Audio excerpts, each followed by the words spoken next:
The lights inside Perth Arena burned bright, but even before the opening bell, it already felt like something bigger than a normal title fight. This wasn't just another championship bout. It felt like a reckoning. On one side stood Vasyl Lomachenko, the man once called the Matrix, a fighter whose footwork and angles had turned boxing into an art form.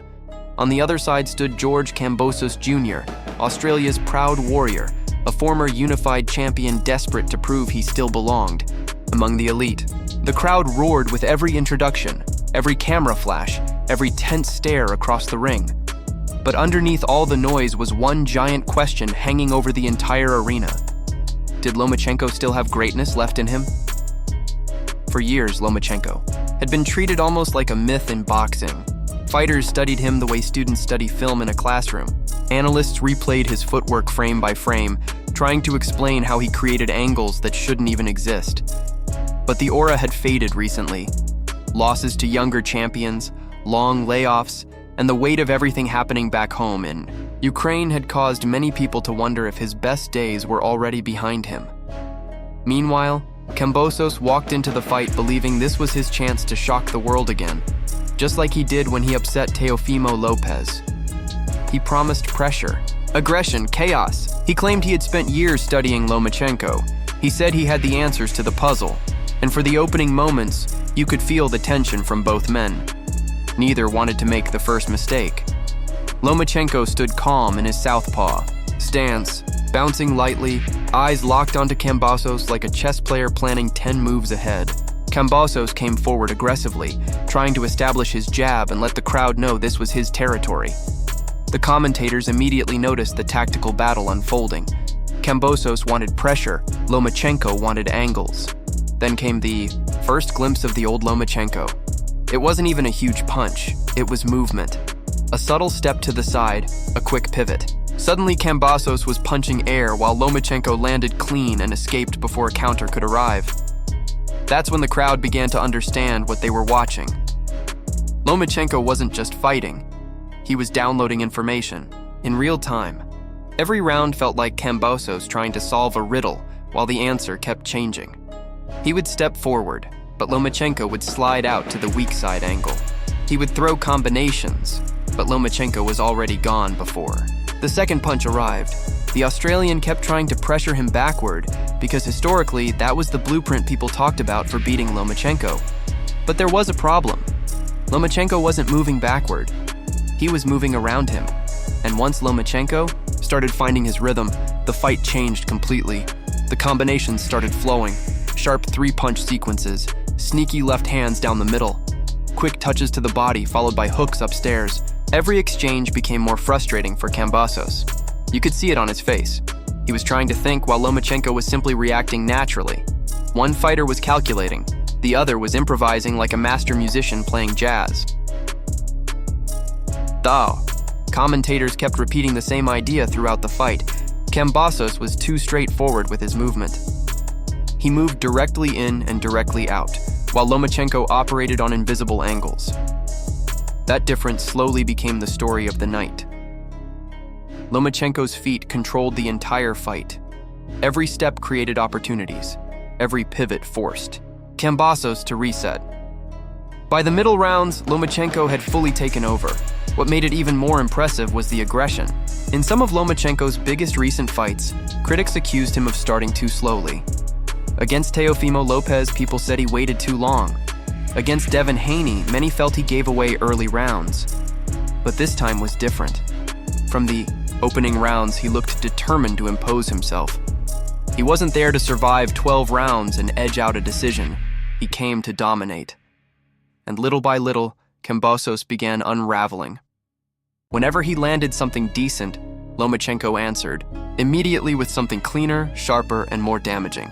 A nice body shot from Kambosos would be followed by a slicing left hand upstairs from Lomachenko. A hard jab from the Australian would be countered by a rapid-fire combination that snapped his head back. It became psychologically exhausting. These odd punishments started showing physically too. Redness formed around Kambosos' face. His eye began swelling. The body shots started taking their toll. Meanwhile, Lomachenko looked calm, almost relaxed, like a man solving a problem he had already seen before. That's when the commentators began talking about the Matrix version of Lomachenko returning, because this wasn't just winning. This was control. Every moment of the fight belonged to him. Even when Kambosos tried increasing the pressure, Lomachenko anticipated it. Even when Kambosos attempted counters, Lomachenko was already moving into another angle before the punches could fully extend. The Australian warrior kept trying, because toughness was never the issue. Nobody could question his heart, but skill for skill, he was being outclassed. Round after round, Lomachenko's confidence grew. He started doubling the left hand. He began targeting the body more aggressively. His combinations became flashier. There were moments where he would throw, pivot, and reappear beside Kambosos before the crowd even processed what happened. It looked like the old highlight reels again, the same fighter who once embarrassed champions and forced elite boxers into survival mode. Kambosos kept searching for answers, but the fight had already slipped away from him mentally. The commentators pointed it out perfectly. If you get Kambosos thinking too much, you've already won. And Lomachenko had him trapped in exactly that state. Hesitation replaced confidence. Single punches replaced combinations. Every second spent calculating became another second Lomachenko used to attack. Still, Kambosos refused to quit. That stubborn toughness earned respect from the crowd. Even while taking punishment, he kept marching forward. He kept trying to land the right hand. He kept looking for momentum-changing moments. But against a locked-in Lomachenko, courage alone wasn't enough. By the championship rounds, it felt inevitable. Lomachenko's bodywork had become vicious. He was digging left hands downstairs, then immediately coming back upstairs with precision shots. Kambosos' face told the story before the scorecards ever could. Bruised, cut, swollen, exhausted, yet somehow still standing. Then came the moment that ended everything. In the 11th round, Lomachenko landed a brutal body shot that folded Kambosos and sent him crashing down. The arena erupted instantly. It wasn't just a knockdown. It was the final confirmation that Lomachenko had completely broken him down. Years of experience, timing, angles, and relentless pressure had all led to that single moment. Kambosos got up because fighters like him always do. But the end was already near. Lomachenko swarmed him. Punches poured in from every direction. The referee watched closely as Kambosos absorbed shot after shot with little response. And finally, it was over. TKO. The crowd exploded as Lomachenko raised his arms in victory, reclaiming championship gold once again, after everything he had been through. After all the doubts surrounding his career, Vasyl Lomachenko was champion again, and the emotion on his face afterward said more than words ever could. This victory wasn't just about belts or rankings, it felt personal. A reminder to the boxing world that greatness doesn't disappear overnight. A reminder that even after setbacks, legends can still rise again. For one night in Australia, the Matrix returned, and the entire lightweight division was put on notice. Now the conversation shifts toward the future.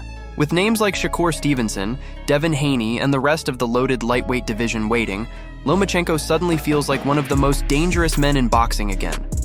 Because if this version of Lomachenko is truly back, then every champion at 135 pounds has a serious problem on their hands. But maybe the most impressive part of the entire performance wasn't the footwork, the combinations, or even the knockout finish. It was the timing. At a moment when people questioned whether age and mileage had finally caught up to him, Lomachenko delivered one of the sharpest performances of his late career. He didn't just beat George Kambosos Jr., he dissected him, and that's what made the fight unforgettable. It wasn't chaos. It wasn't a wild slugfest. It was something colder and more clinical. A master boxer reminding the world why he was once considered one of the most gifted fighters on the planet. The Matrix didn't just return that night in Perth. He reminded everyone why boxing feared him in the first place. If you enjoyed this breakdown, drop your thoughts in the comments and tell us, is this the best version of Lomachenko we've seen in years? Can he become undisputed again? Or are the younger champions simply too much at this stage of his career? And most importantly, who do you want to see him fight next? Don't forget to like, subscribe, and turn on notifications for more dramatic Boxing stories, fight breakdowns, and championship analysis every week.